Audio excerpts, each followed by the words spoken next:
নমস্কার বন্ধুরা, শিপ্রাস কিচেনে সবাইকে জানাই অনেক স্বাগত। আজ পুকুর থেকে ধরে নেওয়া হয়েছে জ্যান্ত বোয়াল মাছ।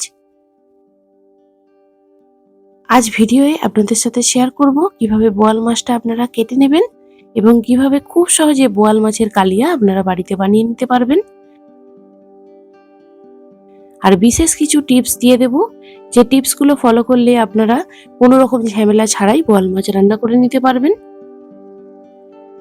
আর বোয়াল মাছ রান্নার পরে কোনো রকম বাজে স্মেল আসবে না। তাই স্কিপ না করে পুরো ভিডিওটা দেখার রিকোয়েস্ট রইল। আর যদি ভালো লাগে অবশ্যই আমার চ্যানেলটি সাবস্ক্রাইব করে নেওয়ারও রিকোয়েস্ট রইল।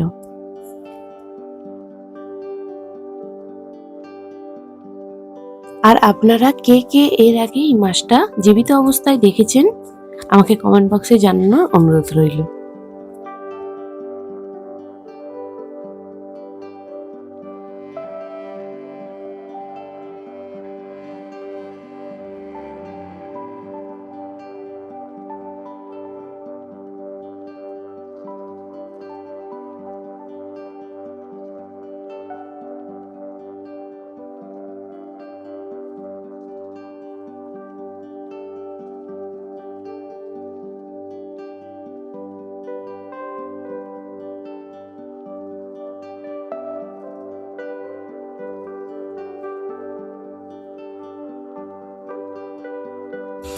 তাহলে মাছটা পুরোপুরি আমি কেটে নিয়েছি।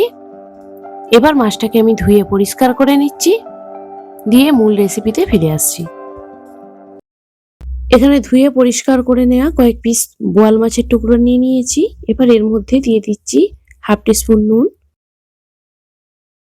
আর দিয়ে দেব হাফ টিস্পুন হলুদ গুঁড়ো।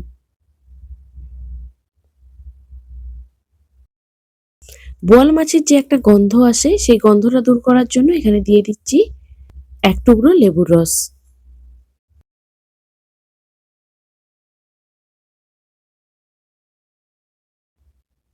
খুব ভালোভাবে নুন, হলুদ আর লেবুর রস মাছের মধ্যে মাখিয়ে নিচ্ছি।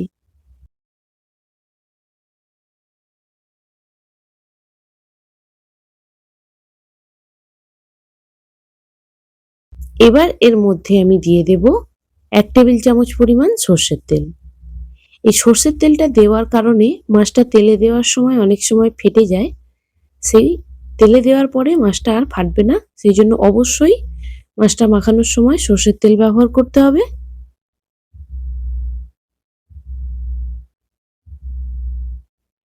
এবার মাছটা ভেজে নেওয়ার জন্য কড়ার মধ্যে দিয়ে দিয়েছি সর্ষের তেল। তেলটা প্রথমে খুব ভালো করে গরম করে এর মধ্যে একে একে মাছের পিস দিয়ে দিচ্ছি।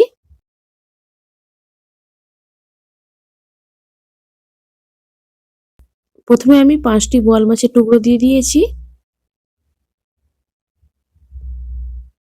এবার এক পাশ যখন একটু হয়ে গেছে তখন আমি এভাবে একটু মাছটাকে উল্টে নিচ্ছি।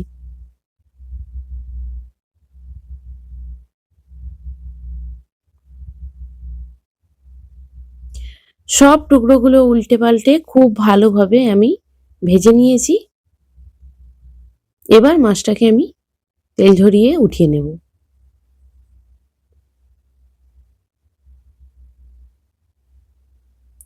বাকি টুকরোগুলোকেও আমি একইভাবে ভেজে নেব।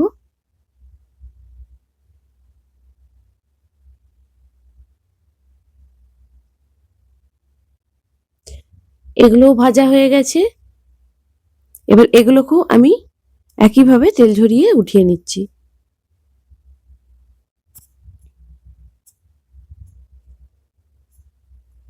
কিছুটা তেল কমিয়ে নিয়ে এর মধ্যে দিয়ে দিলাম গোটা গরম মশলা আর হাফ চামচ পরিমাণ জিরে, আর দিয়ে দেবো একটা শুকনো লঙ্কা। এবার এই তিনটেকে একটু নেড়েচেড়ে ভেজে নিয়ে এর মধ্যে দিয়ে দিচ্ছি 3টে বড় সাইজের পেঁয়াজ বাটা। দিয়ে খুব ভালোভাবে নেড়েচেড়ে পেঁয়াজটাকে আমি ভেজে নিচ্ছি।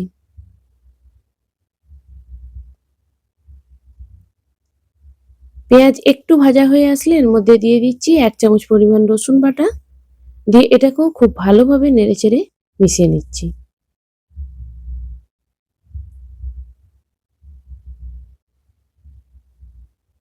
এবার এর মধ্যে দিয়ে দেব 1 চামচ আদা বাটা আর 2টো বড় সাইজের টমেটো কুচি। বোয়াল মাছ রান্না করার সময় অবশ্যই টমেটোর পরিমাণ একটু বাড়িয়ে নিতে হবে, তাহলে বোয়াল মাছের যে গন্ধটা আসে সেই গন্ধটা পুরোপুরি চলে যাবে। এবার এর মধ্যে দিয়ে দিলাম হাফ টিস্পুন নুন, দিয়ে খুব ভালোভাবে নেড়েচেড়ে এটাকে ভেজে নিয়েছি। যখন মশলা ভাজা হয়ে একটু তেল এরকম বেরিয়ে আসবে, তখন এর মধ্যে আমি দিয়ে দেব হাফ টিস্পুন হলুদ গুঁড়ো, 1 টেবিল স্পুন দিয়ে দিয়েছি লঙ্কার গুঁড়ো, আর 1 টিস্পুন দিয়ে দিয়েছি কাশ্মীরি লঙ্কার গুঁড়ো। ঝালটা অবশ্যই আপনারা আপনাদের টেস্ট অনুযায়ী ব্যবহার করবেন। চাইলে আপনারা ঝালটা কিছুটা কমিয়ে বা বাড়িয়ে নিতে পারেন। এবার খুব ভালোভাবে মশলাটা কষানোর জন্য দিয়ে দিচ্ছি অল্প একটু জল। জল দিয়ে মশলাটা কষিয়ে নিলে পুড়ে যাওয়ার সম্ভাবনা থাকে না। খুব ভালোভাবে মশলাটা কষিয়ে নিয়ে এবার দিয়ে দিচ্ছি এর মধ্যে আরো কিছুটা জল।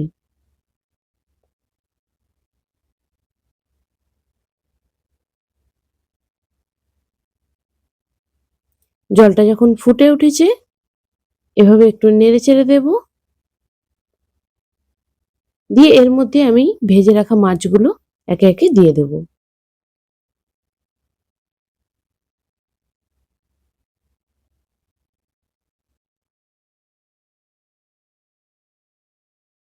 মাছগুলো দেওয়ার পরও এটাকে আমি আরো 10 মিনিট এভাবেই রান্না করে নেব। এবার দিয়ে দিচ্ছি চেরা কাঁচা লঙ্কা আর ধনেপাতা কুচি, দিয়ে একটু নেড়ে চেড়ে দিলেই আজকে বোয়াল মাছের কালিয়া তৈরি হয়ে গেল। আপনারা অবশ্যই এভাবে একবার বাড়িতে ট্রাই করবেন, আর কেমন হলো আমাকে কমেন্ট বক্সে জানাতে ভুলবেন না। ভালো লাগলে বন্ধুদের সাথে শেয়ার করবেন। সবাই ভালো থাকবেন, সুস্থ থাকবেন। ফিরে আসবো আবার কোনো ভিডিও নিয়ে। সবাইকে অনেক ধন্যবাদ এতক্ষণ আমার সঙ্গে থাকার জন্য।